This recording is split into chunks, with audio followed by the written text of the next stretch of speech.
From the CyberHub bunker and studio, you're tuning in to the CyberHub Podcast. And now for your host and CISO, James Azar. Good morning, security gang. Welcome to another episode of the CyberHub Podcast, Thursday, January 2nd, 2025.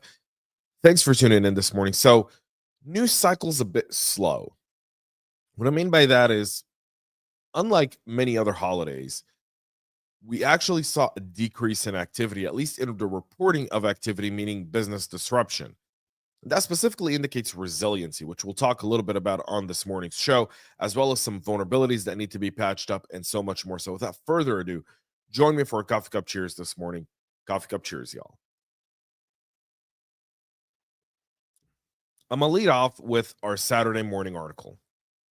So if you haven't subscribed to the cyberhubpodcast.com, you should. Every Saturday morning, I drop a new article. This past Saturday, I dropped an article around the Iranian energy crisis, inflation, regional instability, and what that actually means from a geopolitical and cybersecurity perspective. And because it's 2025, and because most of the content is what we saw in 2024 and what we think we're going to see in 2025, I'm going to do the same here for just a moment. And I'm going to kind of break it down in a way that makes a whole lot of sense, folks. So here's how we're going to kind of look at this is the following. I think 2025 is going to be the year that cybersecurity becomes its own stand-alone kind of government objective. And what I mean by that is I think that we are already in cyber war, but it's kind of like, kind of like under the table as of right now. I think 2025 is going to be the year it actually festers. And the reason I say that is because you got to look, for those who don't know, I read a lot of history. I enjoy history. I think history is really kind of helps you understand the inflection points of conflicts over a period of time, which typically are always the same, which is, kind of economic stagnation, regime changes and so forth. So having said that, if you take a look at what's happening in Iran, Iran's a major energy it's a country that should not have an energy crisis, yet it does. It's got an energy crisis because it's got staggering inflation. In fact, the value of the Iranian rial to the US dollar is at an all-time high. So people can get less with their money. That's causing unrest in Iran, but Iran's also been financing all kinds of different terror organizations across the Middle East for the last 20 some odd years. Essentially, from the moment we overthrew Saddam Hussein, Saddam Hussein was replaced by his arch nemesis, the Ayatollahs in Iran. And the person who kept the Ayatollahs in Iran in check most of the time was Saddam Hussein. That's kind of a little geopolitical lesson here. But Iran in itself, over 20 some odd years, developed the type of capabilities from terror proxy groups like Hezbollah in Lebanon, the Houthi rebels in Yemen, some of the Shia Iraqi militants, Hamas in Gaza. Even though Hamas is Sunni, they did support Hamas because Hamas was essentially isolated from other Sunnis, and Iran was willing to finance that work. It's estimated that Hezbollah alone was a $700 million to a $1 billion a year expense for the Iranian regime. And the reason I say that is because at the end of the day, Iran upheld Assad. And if you've lived under Iraq, Syria had a regime change and Assad was overthrown. The Assad regime was overthrown. And the Sunni, essentially rebels, former ISIS, former Al-Qaeda, and I don't buy any of they've moderated. Don't buy it. Sorry, I'm just not buying the whole, they're wearing suits now and they're looking, they fixed their beards a little bit and all of a sudden they're moderate. They're not. They're the same exact people. They're just operating much smarter to understand how to please the West and how to please everyone else around them. But those rebels themselves are backed by Turkey. Now, Turkey and Iran once allied. In fact, allied significantly. However, Turkey and their essentially dictator at this point, Erdogan, have and Turkey being a member of NATO, Turkey kind of, again, plays the under the table thing where they're a member of NATO, they host a whole bunch of stuff, but then at the end of the day, Erdogan is a dictator. Erdogan is attacking the Kurds, he's attacking the Armenians, He's got a power grab. He's trying to resurrect the Ottoman Empire. He's got Vladimir Putin type of ambition, one would argue. Well, Erdogan kind of stuck a knife in the back of, I wouldn't say Iran and Turkey were allies, but they weren't at odds. Meaning Turkey saw Iran kind of for what it is, which is a regional power, and they kind of both hate Israel, so kind of worked for them. But with the war after October 7th, and with essentially Israel reshaping and starting to reshape the Middle East, Turkey saw an opportunity, and they took it with overthrowing the Assad regime and really kicking Iran off their border, with Syria allowing them to kind of go in. And what does all of this really mean? Well, it gets down to what 2025 is really all about, and that's cyber warfare.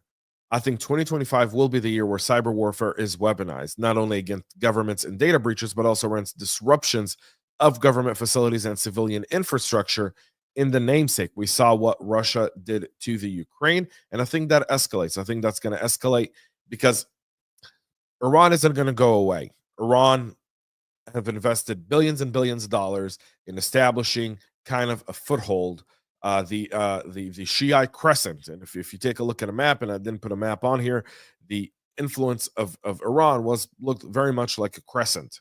The Shiite crescent in the region, they're not just going to walk away from it all. And in fact, in Islam and in Islamic history, there's something called the hudna, kind of a truce in Arabic. Well, the hudna that always happens between Sunni and Shiites never lasts however long it's agreed upon. It's lasted just long enough for one side to rearm itself, the side that was typically losing, to come back and reattack. And cyber warfare is one of those. And I do expect to see Iran really inflict more and more cyber warfare, especially against Turkey and the West, as it's expected that the Trump administration that will be taking office in 18 short days will really kind of hammer away at Iran from an economic perspective. So you can expect Iran to do just that. But that's the other part of it, is Iran now is really kind of, they've got a defense agreement that they've signed with Russia, kind of a cooperation agreement. But their bigger benefactor at the moment is China, and that's because China's their biggest customer. No one buys as much oil from Iran as China and India do. India, however, sees that as kind of a easy access because they need cheap oil. 1.2 billion people live in India. China sees it the same, because essentially you're buying it much cheaper because of the sanctions that exist on Iran.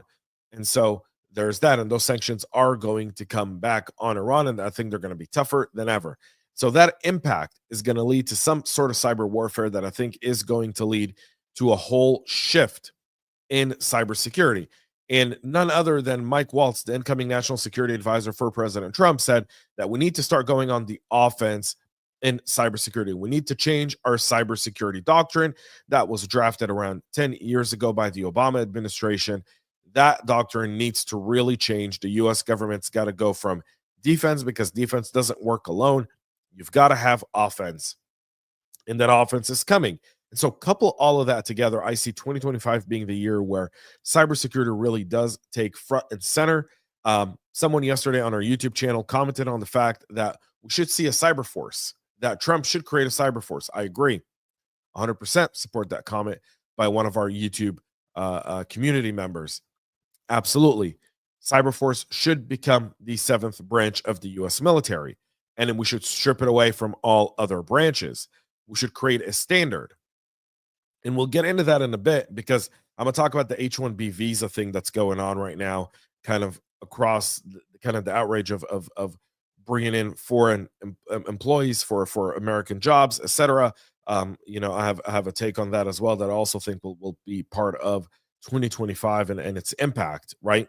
So the Syrian quagmire is going to escalate terrorism, as we saw yesterday, 2 nights ago in New Orleans, an attack yesterday in Queens, New York, at a nightclub where 10 people were dead. We don't know if that's terrorism or not. There were multiple gunmen there, apparently.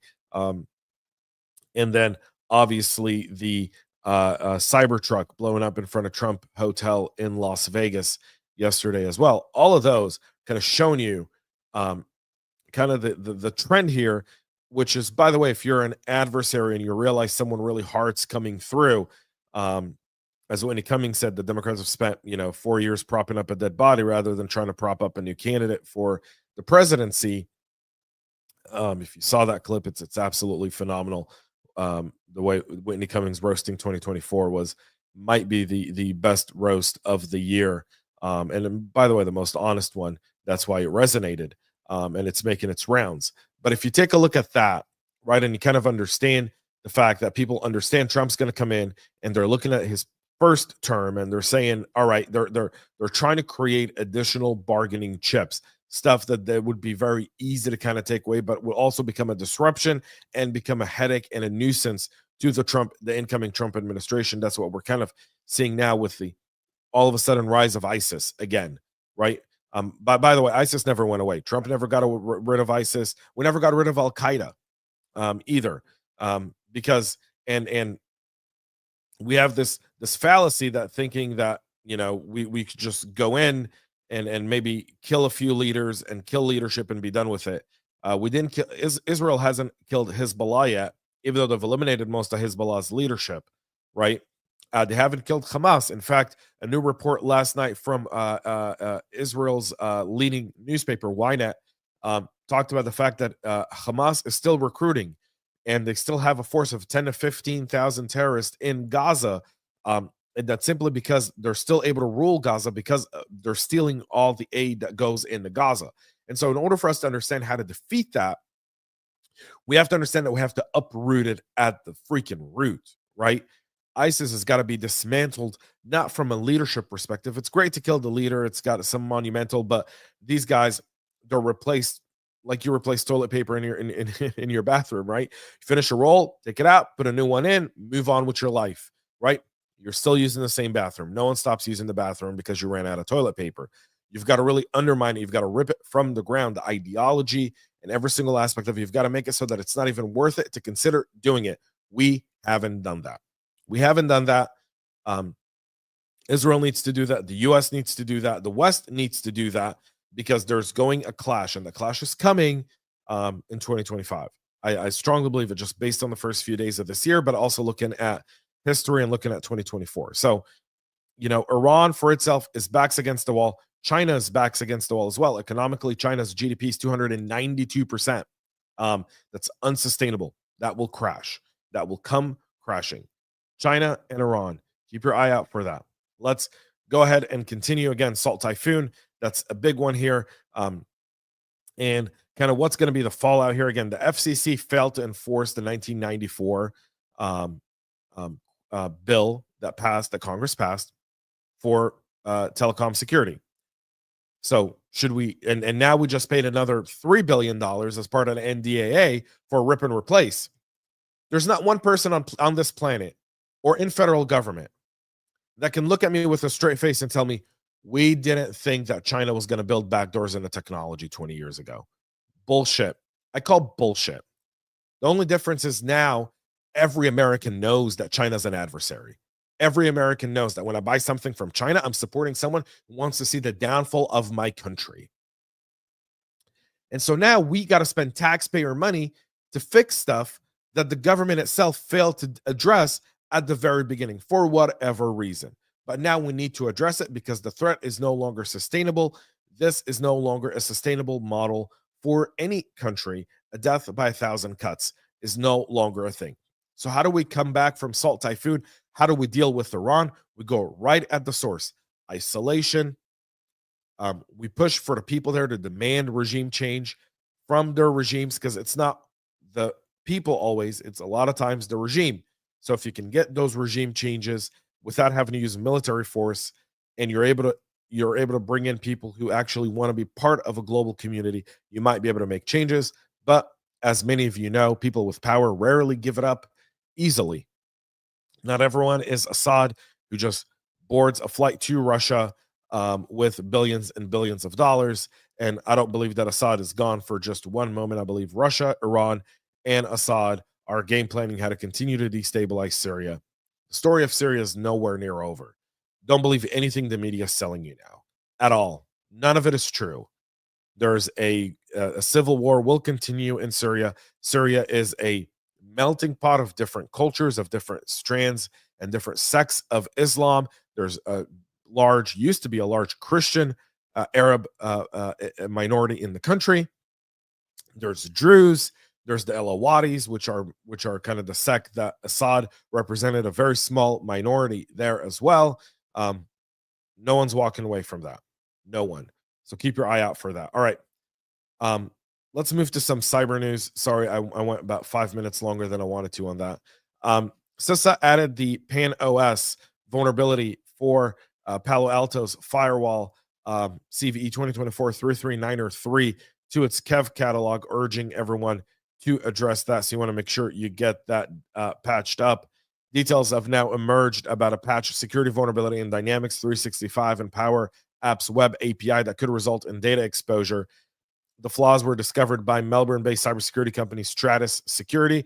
They were addressed back in May of this year, and apparently now they're actually sharing more information since most of these have been patched. But if you haven't done it, you want to make sure you get that done as well. Also, researchers discovered a malicious package in the NPM package registry that masquerades as a library for detecting vulnerabilities in Ethereum smart contracts, but in reality drops an open source remote access Trojan called Quasar RAT onto developer systems. The heavily obfuscated package named Ethereum Phone Contract Handler was published to NPM on December 18th by a user named SoliditDev416. And it continues to be available for download. It's been downloaded 66 times to date, so something to keep an eye on as well.